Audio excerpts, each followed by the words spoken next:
సరిగ్గా ఒక సంవత్సరం కిందట ఇదే రోజు 10 నవంబర్ నాడు కాంగ్రెస్ పార్టీ కామారెడ్డిలో బీసీ డిక్లరేషన్ పేరిట ఈ రాష్ట్రంలోని అన్ని బలహీన వర్గాల కుటుంబాలకు, బలహీన వర్గాల సోదర సోదరీమణులకు ఒక అందమైన రంగుల కళ లాంటి ఒక డిక్లరేషన్ విడుదల చేసి ఒక అందమైన రంగుల కళను చూపెట్టింది. 5 ఏళ్లలో 1,00,000 కోట్లు బీసీల అభ్యున్నతికి ఖర్చు పెడతామని, బీసీ సబ్ ప్లాన్ తెస్తామని, 42% రిజర్వేషన్ కల్పిస్తామని, కుల వృత్తులను ఆదరిస్తామని, సిరిసిల్లలో మెగా పవర్లూమ్ క్లస్టర్ ఏర్పాటు చేస్తామని, సిరిసిల్లలోనే కాకుండా నేతన్నలు ఎక్కడెక్కడైతే ఉన్నారో ప్రతి చోట కూడా నేతన్నలకు గత బీఆర్ఎస్ ప్రభుత్వం చేసిన దానికంటే, కేసీఆర్ చేసిన దానికంటే ఎక్కువ చేస్తామని చెప్పి ఊదరగొట్టి సరిగ్గా ఇదే రోజు సంవత్సరం కిందట 365 రోజుల కిందట కామారెడ్డిలో బీసీ డిక్లరేషన్ విడుదల చేయడం జరిగింది. ఇవాళ నేను కాంగ్రెస్ ప్రభుత్వాన్ని అడుగుతా ఉన్నా, రేవంత్ రెడ్డిని అడుగుతా ఉన్నా, నీకు సిగ్గు లజ్జ ఉంటే ఈరోజు సిరిసిల్లలో ఇది 20వ ఆత్మహత్య.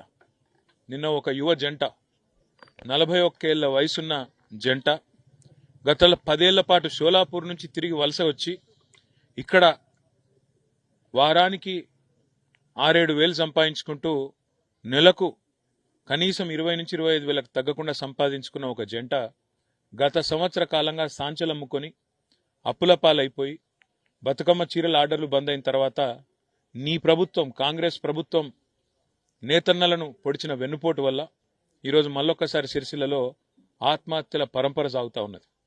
20 మంది సిరిసిల్లలో చనిపోయినారు నేతన్నలు ఇప్పటికీ ఈ కాంగ్రెస్ ప్రభుత్వం వచ్చినాక ఈ 11 నెలల్లో. అదేవిధంగా రాష్ట్రంలో మరొక 14 మంది ఇతర ప్రాంతాల్లో కూడా చనిపోయినారు. మొత్తం 34 మంది నేత కార్మికులు ఈ రోజు వరకు చేనేత వృత్తిలో, అదేవిధంగా పవర్లూమ్లో ఉన్న వాళ్ళు కాంగ్రెస్ ప్రభుత్వం వచ్చినాక బలవన్మరణాల పాల్గొవడం జరిగింది. కాంగ్రెస్ ప్రభుత్వానికి చిత్తశుద్ధి, సిగ్గు, లజ్జ ఏమన్నా ఉంటే ఇప్పటికైనా ఇచ్చిన ప్రతి హామీని నెరవేర్చే దిశగా ప్రయత్నం చేయాలి. మీరే చెప్పినారు పెన్షన్లు డబుల్ చేస్తామన్నారు. ఇవాళ సిరిసిల్లలో నేతన్నలకి 50 ఏళ్ల పైబడ్డ వాళ్ళందరికీ గత ప్రభుత్వం, కేసీఆర్ గారి ప్రభుత్వం అప్పటిదాకా 200 రూపాయల పెన్షన్ ఉంటే దాన్ని 10 రెట్లు పెంచి 2,000 చేసింది.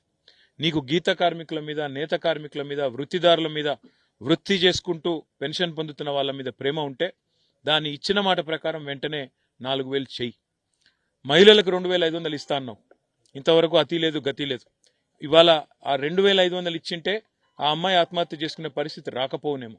ఎందుకంటే ఒకవైపు పెరిగిపోతున్న అప్పులు, private insurance company Chola insurance అనే కంపెనీలో, చోళమండలం అనే ఫైనాన్స్ కంపెనీలో డబ్బులు తెచ్చి కట్టలేక అప్పుల పాలైపోయి సాంచలు అమ్ముకునే, ఆఖరికి ఇల్లు అమ్ముకునే పరిస్థితి, బండి అమ్ముకునే పరిస్థితి వచ్చిన తర్వాత దిక్కులేక 3 పిల్లలు అనాథలు చేసి, ఒక 10వ తరగతి చదువుతున్న అమ్మాయి, ఒక 9వ తరగతి చదువుతున్న అమ్మాయి, వాళ్ళందరినీ ఇవాళ అట్లా అనాథలు చేసి చనిపోయిన పరిస్థితి. ఇంకా ఎంతమంది చచ్చిపోతే ఈ ముఖ్యమంత్రికి, ఈ ప్రభుత్వానికి బుద్ధి వస్తుంది? ఇంకా ఎంతమంది ఈ రకంగా ఆత్మహత్యలు చేసుకుంటే ఈ ప్రభుత్వానికి సిగ్గొస్తుంది? ఇంకా భేషజం వదిలిపెట్టి ఇంకా ఎన్నికలు అవి ఇవి ఏం లేవు. ఇప్పుడు ఇంకో 4 ఏళ్ల పాటు ఏ పంచాయతీ లేదు రాజకీయంగా. ఇవాళ నేను ప్రభుత్వాన్ని చిత్తశుద్ధితో కోరుతుంది ఒకటి, నీకు సిరిసిల్లలో నేను ఎమ్మెల్యేగా ఉండడమే నీకు ఇబ్బంది అవుతుంటే, ఇక్కడ నుంచి నేను ఎమ్మెల్యేగా ఉన్నా కాబట్టే నీకు ఇక్కడి ప్రజల మీద ప్రేమ కలుగుతలేదు అనుకుంటే ఆ ఎమ్మెల్యే పదవిని కూడా వదిలేయమంటే రేపు పొద్దునే ఫస్ట్ అవర్లో వదిలేస్తా.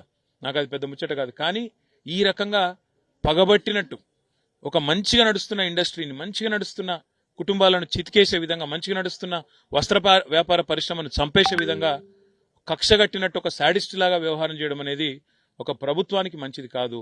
నేను తుమ్మల నాగేశ్వరరావు గారిని కూడా కోరినా ఇప్పుడే, ఇట్లా ఒక యువ జంట, ఇంకా 30-40 ఏళ్ల జీవితం ఉన్న జంట ఆత్మహత్య చేసుకునేది అంకుల్ అని చెప్తే ఆయన కూడా బాధపడ్డారు. ఆయన కూడా నేను వెంటనే రేపు హైదరాబాద్ వచ్చిన తర్వాత విచారిస్తానని చెప్పినారు. ఆ సెక్రటరీ గారికి కూడా ఫోన్ చేసినాను, ఆమె దొరకలేదు. వారికి కూడా చెప్తాను. రేవంత్ రెడ్డి గారికి కూడా మీ ద్వారా మీడియా ముఖంగా చెప్తా ఉన్నా, నీకు సిరిసిల్ల మీద పగ, కోపం కేవలం నా వల్లనే ఉంటే, నేను ఇక్కడ ఎమ్మెల్యేగా ఉండడమే నీకు అడ్డంగా ఉంటే ఆ ఎమ్మెల్యే పదవిని కూడా కావాలంటే రాజీనామా చేస్తే నాకేం అభ్యంతరం లేదు. కానీ ఈ రకంగా మా నేతన్నల కడుపు కొట్టి వాళ్లను పగబట్టినట్టే వాళ్ళని మనకు ఇవ్వాల్సిన ఆర్డర్లన్నీ రద్దు చేసి, ఒక్క బతుకమ్మ చీరలే కాదు, బతుకమ్మ చీరలు రద్దు, కేసీఆర్ కిట్లు రద్దు, రంజాన్ కానుక రద్దు, క్రిస్మస్తో కానుక రద్దు, ఇవన్నీ రద్దు కావడం వల్ల ఏమైంది? ఈరోజు సిరిసిల్లలో పని లేకుండా ఇవాళ 5-6 నెలలు కనీసం దీనివల్ల పని దొరికేది. ఇవాళ పని లేకుండా పొట్ట గడిచే పరిస్థితి లేకుండా ఇవాళ రోడ్డున పడే పరిస్థితి నేతన్నలకు వచ్చింది. దయచేసి ఇకనన్నా మానవత్వంతో స్పందించమని కోరుతా ఉన్నా. ఇచ్చిన మాట నిలబెట్టుకొని మనం కోరుతా ఉన్నా. ఆ ముగ్గురు పిల్లలు వారిని చూస్తూ ఉంటే ఇలా మనిషి అన్న వాడికి ఎవరికైనా కళ్ళలో నీళ్ళు రాక తప్పదు. వాళ్ళు మాట్లాడిన మాటలు, వాళ్ళ పరిస్థితి, అనాథలుగా మిగిలిపోయిన పరిస్థితి చూస్తే మనిషి అన్న వాడికి ఎవరికైనా నిజంగా బాధ అనిపిస్తుంది. ఆ ముగ్గురు పిల్లల చదువు బాధ్యత, వాళ్ళు ఎంత దూరం చదువుతానంటే అంత దూరం. డాక్టర్ చదువుతానంటే డాక్టరు, ఇంజనీర్లు అవుతానంటే ఇంజనీర్లు, లాయర్ అయితే లాయరు, వాళ్ళు ఎంత చదువుతా అంటే అంత దూరం నేనే వ్యక్తిగతంగా తప్పకుండా చదివిస్తా. కానీ ఒక కుటుంబాన్ని నేను ఆదుకోగలనేమో కానీ, కొన్ని కుటుంబాలు నేను ఆదుకోగలనేమో కానీ ఇవాళ ప్రభుత్వంలో మేము లేము. తప్పకుండా ఈ ప్రభుత్వాన్ని మాత్రం వదిలిపెట్టం. మీరు సిరిసిల్లకు న్యాయం చేసేదాకా అవసరమైతే ఎంత దూరం అన్న పోతాం, పోరాటానికి గుడి దిగుతాం, ప్రత్యక్ష పోరాటానికి గుడి దిగుతాం. వదిలిపెట్టమనే మాట కూడా చెప్తూ ఇకనైనా ప్రభుత్వం సిగ్గు తెచ్చుకోవాలని చెప్పి కూడా విజ్ఞప్తి చేస్తూ, ఆ కుటుంబాన్ని ఆదుకోవాలని చెప్పి కూడా మంత్రి గారికి నేను విజ్ఞప్తి చేసిన.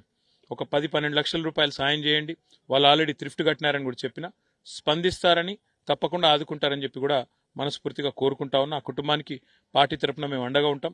ఆ పిల్లల పేర్ల మీద కూడా కొంత రేపు నేను డిపాజిట్ చేపిస్తాను, ఫిక్స్డ్ డిపాజిట్, ప్లస్ వాళ్ళ చదువుల బాధ్యత కూడా నేనే తీసుకుంటా అని చెప్పి కూడా తెలియజేస్తాం.